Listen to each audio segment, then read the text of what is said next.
Unique classes में मोहम्मद सलाहुद्दीन रज़वी आप तमाम सामीन व नाज़रीन का खैर मकदम करता है। दोस्तों, हर रोज़ की तरह आज हम फिर एक नई वीडियो के साथ आपकी खिदमत में हाजिर हुए हैं, जिसका मौजू है इम्तियाज़ अली ताज और ड्रामा अनारकली। तो दोस्तों, हम वीडियो शुरू करें इससे पहले हम आपसे गुजारिश करना चाहते हैं कि अगर अब तक कि आपने हमारे चैनल को सब्सक्राइब नहीं किया है तो प्लीज़ हमारे चैनल को ज़रूर सब्सक्राइब कर लें और बेल आइकॉन को दबाना ना भूलें, ताकि हमारी हर आने वाली वीडियो की नोटिफिकेशन सबसे पहले पहुँचे आप तक। लाइक्स करें, कमेंट्स करें, अपने दोस्तों को शेयर करें, उन्हें भी इससे फ़ायदा उठाने का मौका फराहम करें। तो दोस्तों, चलिए हम बात करते हैं इम्तियाज़ अली ताज के मुतालिक। इनका असल नाम सैयद इम्तियाज़ अली ताज था। इनकी पैदाइश 13 अक्टूबर 1901 ईस्वी लाहौर में हुई। इनके वालिद का नाम मौलवी सैयद मुमताज़ अली था। इनकी वालदा का नाम मोहम्मदी बेगम था। इब्तदाई तालीम किस्ट पब्लिक स्कूल लाहौर में हुई। 1915 ईस्वी में central model high school Lahore से मैट्रिक का इम्तहान पास किया। 1918 ईस्वी में माहनामा कहकशां जारी किया। उसके अलावा इम्तियाज़ ने बच्चों के अखबार फूल और औरतों के लिए तहजीब निस्वां वगैरह की इदारत की जिम्मेदारियां भी संभाली। 1922 ईस्वी में गवर्नमेंट कॉलेज लाहौर से BA किया। 1929 ईस्वी में सैयद मोहम्मद इस्माइल की बेटी हिजाब इस्माइल से शादी की, जिन्हें उर्दू दुनिया हिजाब इम्तियाज़ अली कहती है। उनके वतन से सिर्फ एक बेटी यास्मीन पैदा हुई। इम्तियाज़ अली ताज के अफसानवी मजमूए नगमाते मोहब्बत, मेरी नातमाम मोहब्बत, खलवत की अंजुमन, अदब ज़र्री, मम्मी खाना, तोहफ़े और शगुफ़े, सुनूबर के साए, लाश वगैरह हैं। इनके नावल पागल खाना, अंधेरा ख्वाब, ज़ालिम मोहब्बत है। 1958 ईस्वी में पाकिस्तान के मशहूर इल्मी व अदबी इदारे मजलिस तरक्की अदब लाहौर के डायरेक्टर बनाए गए और हुकूमत पाकिस्तान ने उन्हें सितारे इम्तियाज़ के खिताब से नवाजा।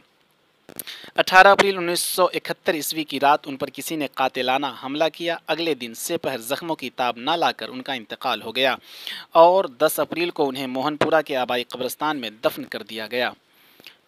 तो चलिए दोस्तों, हम बात करते हैं ड्रामा अनारकली के मुख्तसर खुलासा और उनके अहम किरदार के मुतालिक। इम्तियाज़ अली ताज ने अपना शहर आफाक ड्रामा अनारकली 1922 ईस्वी में लिखना शुरू किया। 1923 ईस्वी में मुकम्मल हुआ और 10 साल के बाद 1932 या 33 ईस्वी में पहली बार शाये हुआ। लेकिन सग़ीर अफ़राहीम के मुताबिक ये पहली बार 1925 ईस्वी में दारुल अशात पंजाब लाहौर से शाये हुआ। बहरहाल अनारकली का इंतसाब ताज ने अपनी बीवी हिजाब के नाम किया है। अनारकली एक तवील ड्रामा है। ये 3 बाब और 13 मनाजिर पर मुश्तमिल है। पहला बाब इश्क है, दूसरा बाब रक़्स है और तीसरा बाब मौत है। इस तरह इम्तियाज़ अली ताज ने ड्रामे में आगाज़, वस्त और अंजाम के तकाज़े को मलहूज़े ख़ातिर रखा है। पहले बाब में शहनशाह अकबर महल की एक कनीज़ नादिरा बेगम को अनारकली का ख़िताब अता करता है। वली अहद सल्तनत शहज़ादा सलीम अनारकली में दिलचस्पी लेने लगता है, उस पर आशिक हो जाता है। अनारकली भी सलीम से मोहब्बत करती है, लेकिन अपने जज्बों का इजहार नहीं करना चाहती। इस बाब में सलीम और अनारकली की मुलाकात भी होती है। महल की दूसरी कनीज़ दिलाराम, जो सलीम को हासिल करना चाहती थी, इस राज से वाकिफ़ हो जाती है। दूसरे बाब में अनारकली और दिलाराम के माबैन तसादुम अपने उरूज को पहुँचता है, जिसके असरात सलीम और अकबर की ज़िंदगी पर भी पड़ते हैं। यानी सलीम और अकबर के दरमियान भी तसादुम व कशमकश का आगाज़ हो जाता है। अकबर अनारकली और सलीम के इश्क व मोहब्बत से वाकिफ़ हो जाता है। उसके हुक्म से अनारकली कैद कर ली जाती है। तीसरे बाब में ड्रामा अपने अंजाम को पहुंचता है। दिल आराम की चालों, साजिशों और दारोग़े ज़िंदा की दरोग गोई के ज़ेर असर अकबर अनारकली को दीवार में ज़िंदा चुनवाने का हुक्म दे देता है। इस तरह ये ड्रामा बज़ाहिर अनारकली के अलमनाक अंजाम पर ख़त्म हो जाता है। लेकिन उर्दू के बेशतर नाक़िदीन का ख़्याल है कि ये ड्रामा अनारकली या सलीम का अलमिया नहीं, बल्कि शहनशाह अकबर का अलमिया है।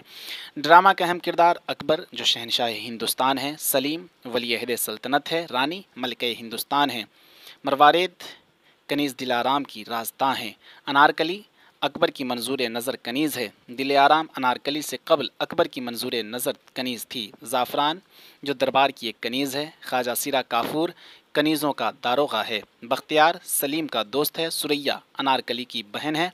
अंबर उसी दरबार की एक कनीज़ है। सितारा भी उसी दरबार की एक कनीज़ है। तो दोस्तों, ये थी हमारी आज की वीडियो इम्तियाज़ अली ताज और ड्रामा अनारकली। उम्मीद करते हैं कि आपको ये वीडियो अच्छी लगी होगी। दोस्तों, फिर मिलते हैं अगली वीडियो के साथ। तब तक के लिए खुदा हाफिज़। आपका मुखलिस दोस्त मोहम्मद सलाहुद्दीन रज़वी।